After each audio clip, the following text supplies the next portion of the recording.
Good morning. मैं CA M Jaiswal. दोस्तों, आज मैं जिस टॉपिक पर चर्चा करने वाला हूं, आज का विषय है सोने का बढ़ता हुआ मूल्य। दोस्तों, सोने का भाव निरंतर बढ़ता ही जा रहा है। अभी एक पखवाड़े पहले तक जिस 10 ग्राम सोने की कीमत तकरीबन 1,10,000 के आसपास थी, अब वह बढ़कर 1,27,000 से 1,28,000 तक हो गया है। 24 कैरेट सोने का मूल्य, अर्थात एक पखवाड़े में ही सोने की कीमत में 17 से 18,000 तक की वृद्धि हो गई है। औसतन 15% की बढ़ोतरी मात्र 15 दिनों में ही।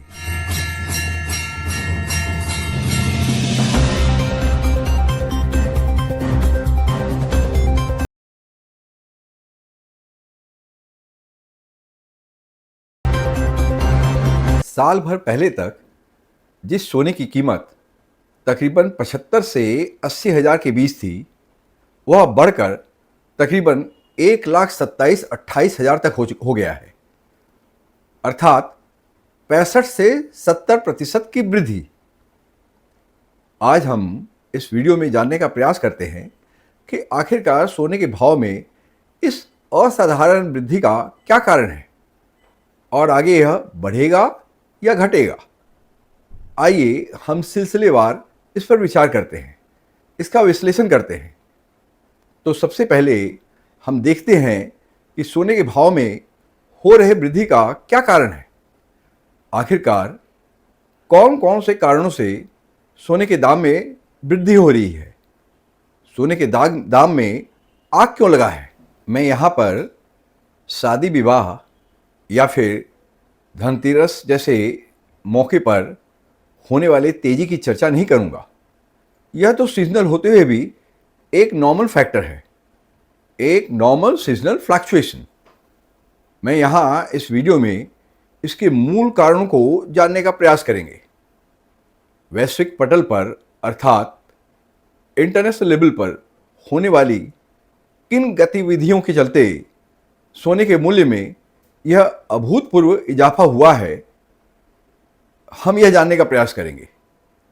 तो दोस्तों, तमाम परिस्थितियों का विश्लेषण करने के पश्चात जिन कारणों पर हम फोकस कर सकते हैं, जिनकी वजह से सोने का दाम निरंतर बढ़ता जा रहा है, उसमें से एक प्रमुख कारण है अमेरिका फैक्टर या फिर ट्रम्प फैक्टर। दोस्तों, ट्रम्प के पॉलिटिकल और आर्थिक नीतियों के चलते डॉलर के प्रति लोगों का विश्वास दिन पर दिन कम होता गया। ट्रम्प ने पहले तो अपने देश में आयात किए जाने वाले विभिन्न वस्तुओं पर अंधाधुंध टैरिफ लगाना प्रारंभ कर दिया। इसे रेसिप्रोकल टैरिफ के नाम से भी संबोधित किया जाता है। अमेरिका जिन वस्तुओं का आयात दूसरे देशों से करता था, उन पर लगातार टैरिफ बढ़ाता जा रहा था, कहीं पर 20% तो कहीं पर 50 या 60% तक। चाइना के केस में तो जैसे युद्ध ही छिड़ गया टैरिफ बढ़ाने को लेकर, टैरिफ वॉर। भारत द्वारा आयातित वस्तुओं पर भी ट्रंप ने अंधाधुंध टैरिफ बढ़ा दिया। इसी प्रकार दूसरे देशों से आयात किए जा रहे वस्तुओं पर भी उसने 20 से 40-50% तक टैरिफ बढ़ा दिया। सेकेंडली, उसने कई देशों पर रूस से तेल आयात करने को लेकर तथा रूस और चाइना तथा ईरान से भी व्यापार संबंधों को लेकर उसने सैंक्शंस लगा दिए। तीसरे, उसने अमेरिकन वीज़ा H-1 वीज़ा शुल्क पर भी अनाप शनाप वृद्धि कर दिया। आपने H-1 वीज़ा रेट को बढ़ाकर $1,00,000 प्रतिवर्ष करने के विषय में तो सुना ही होगा। अर्थात भारत के संदर्भ में तकरीबन 88 से 89 लाख रुपए अतिरिक्त वीज़ा शुल्क, वह भी सालाना, हर वर्ष देना होगा। आईटी सेक्टर्स की विभिन्न कंपनियां जो कि अपने कर्मचारियों को अमेरिका भेजती थी, उन पर अब वीज़ा शुल्क बहुत ही महंगा हो चुका है, बहुत महंगा। इन तमाम कारणों के चलते अब अमेरिका के साथ व्यापार करना बहुत ही मुश्किल हो चुका है। इन तमाम कारणों की वजह से लोगों का अमेरिका पर से विश्वास निरंतर कम होता जा रहा है। डॉलर पर से भी लोगों का भरोसा डॉलर पर से भी उठता ही जा रहा है। अभी कुछ समय पहले तक विश्व का तकरीबन 70 से 80% तक का व्यापार डॉलर में ही हुआ करता था।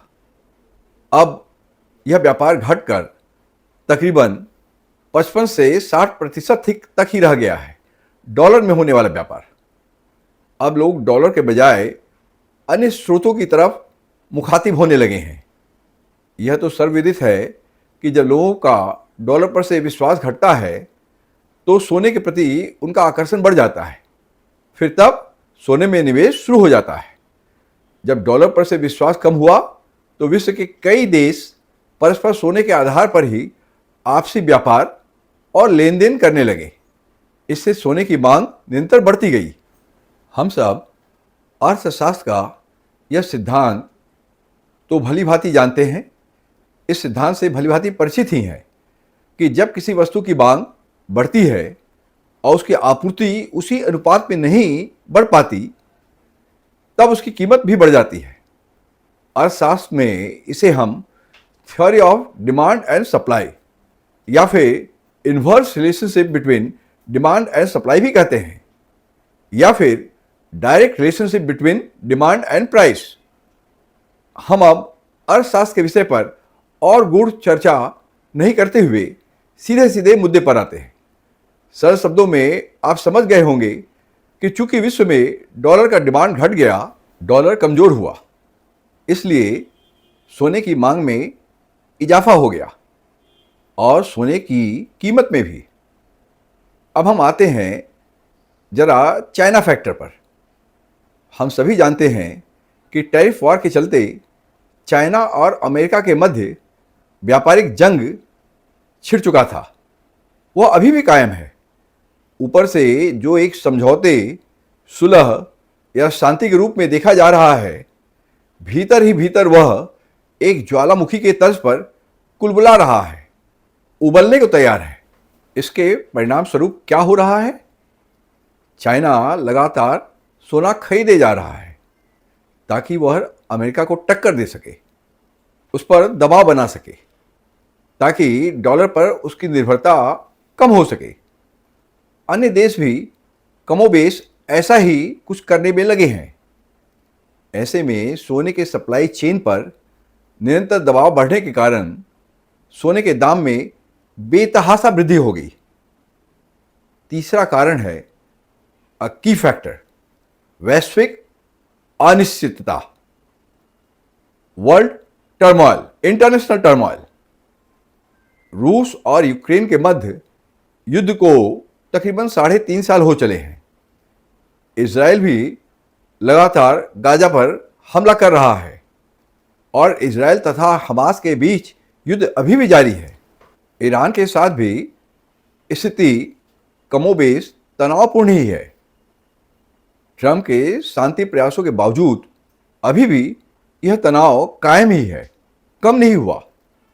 ऐसी परिस्थिति में अमेरिका के नाना प्रकार के सैंक्शंस के मद्देनज़र डॉलर पर असर पड़ना तो लाजमी है और फिर सोने की ओर आकर्षित होना भी स्वाभाविक है।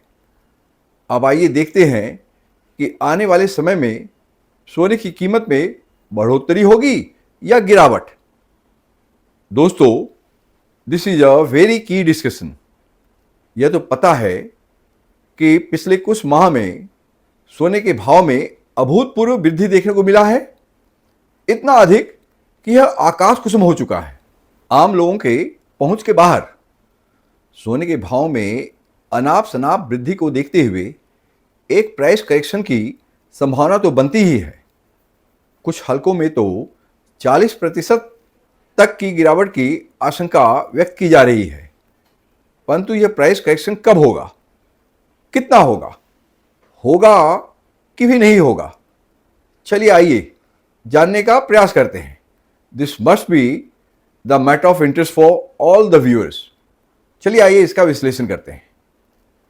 तो सर्वप्रथम हम देखते हैं कि सोने के मूल्य में वृद्धि का पहला कारक उसका विश्लेषण करते हैं।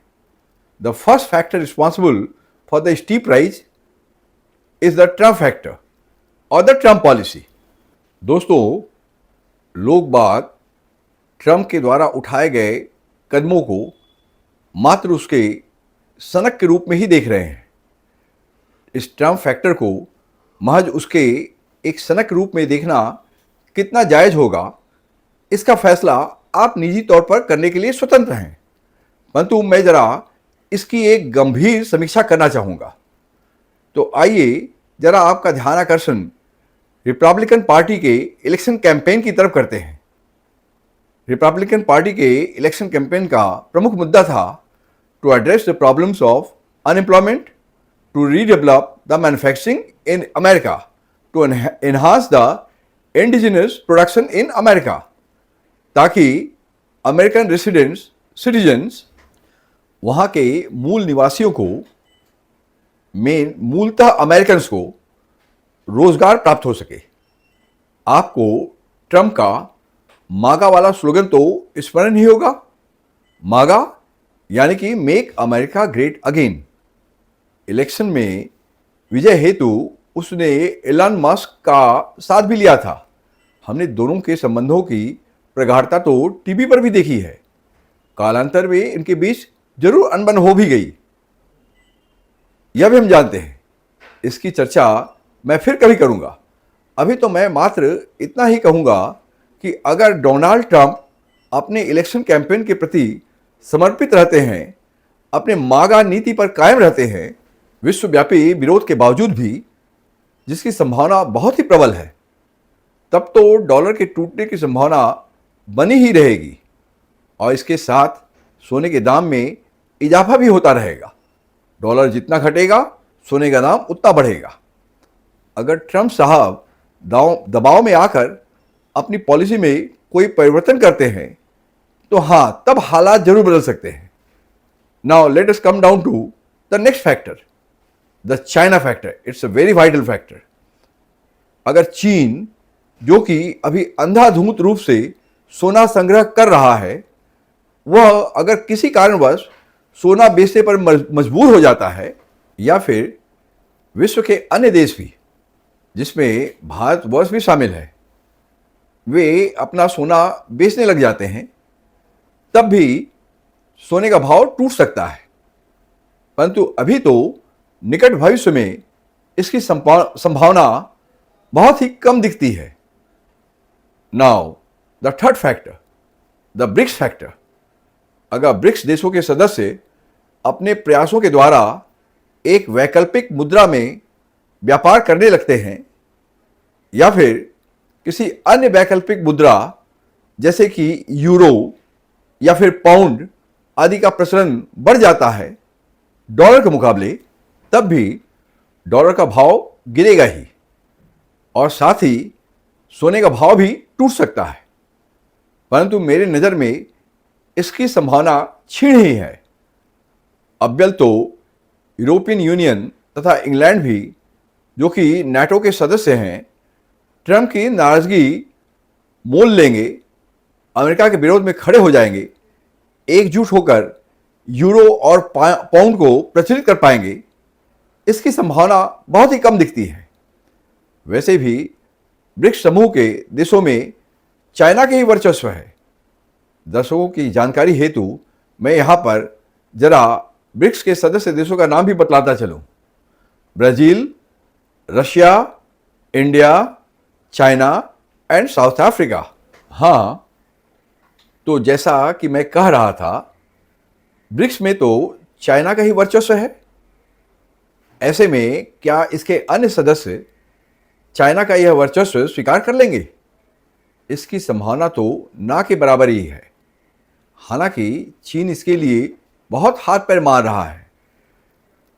टेम्पररी रूप से ब्रिक्स देश एक वैकल्पिक मुद्रा में व्यापार करने पर सहमत हो भी जाएं, एक वैकल्पिक मुद्रा में आदान प्रदान करने की सोचे भी, तब भी यह एक बहुत दूर की कौड़ी ही होगी। इसकी दूरगामी सफलता संदिग्ध ही रहेगी।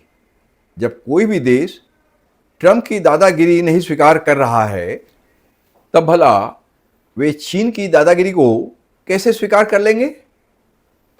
अब हम आते हैं इजराइल, फिलिस्तीन, रशिया यूक्रेन वॉर की तरफ, या फिर अमेरिका, ईरान, इजराइल के मध्य कॉन्फ्लिक्ट की तरफ। दोस्तों, अगर यह वार रुक भी जाए, कोई शांति समझौता हो भी जाए, तब भी इनमें शीत युद्ध कायम ही रहेगा। न रूस यूक्रेन पर अपना दावा छोड़ेगा और ना ही इजराइल गाजा पर। कम से कम पुतिन और नेतन्याहू के रहते तो कभी भी नहीं। ऐसा कभी भी संभव नहीं होगा। उधर अमेरिका भी ईरान पर अपना दबाव बनाए रखेगा। ईरान एटम बॉम्ब बनाने पर आमादा है और अमेरिका उसे एटम बॉम्ब बनाने नहीं देगा। तो कुल मिलाकर जैसा कि मैं देख रहा हूं, वर्तमान स्थिति यथावत कायम रहने के ही आसार हैं। ऐसे में न तो डॉलर मजबूत होगा और न ही सोना टूटेगा। वैसे भी मैं कोई भविष्यवक्ता नहीं। मैंने वर्तमान तथा निकट भविष्य के वैश्विक परिस्थितियों का विश्लेषण करने के आधार पर, उनका मूल्यांकन करने के आधार पर मात्र भावी संभावनाओं की समीक्षा करने का प्रयास कर रहा हूं। भविष्य में परिस्थितियों में होने वाला कोई व्यापक परिवर्तन भले ही मेरे आकलन को प्रभावित कर दे, फिर भी आप निश्चिंत रह सकते हैं कि लॉन्ग टर्म में तो सोने का मूल्य निरंतर बढ़ता ही रहेगा। इसमें इक्का दुक्का यदा कदा साइक्लिकल फ्लक्चुएशंस तो हो सकता है, परंतु एक दीर्घकालीन अवधि में आपको सोने का मूल्य बढ़ा हुआ ही मिलेगा। मैं ऐसी आशा तो कर ही सकता हूं। पास्ट 30-40 वर्षों का इतिहास तो यही रहा है। For your reference, price of gold has come down significantly between the years 2013 and 15 only. This was the only exception for the trend prevailing in last 30-40 years.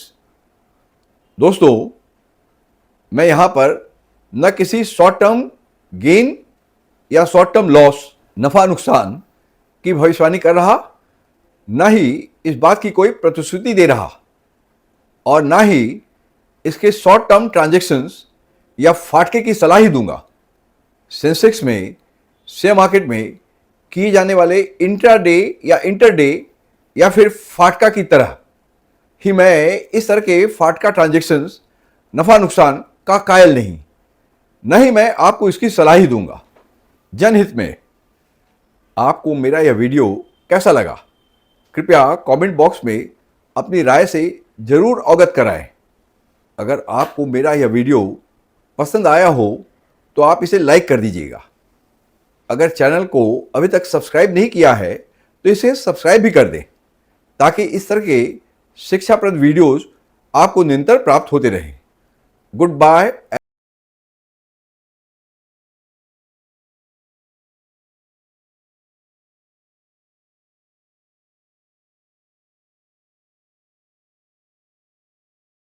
video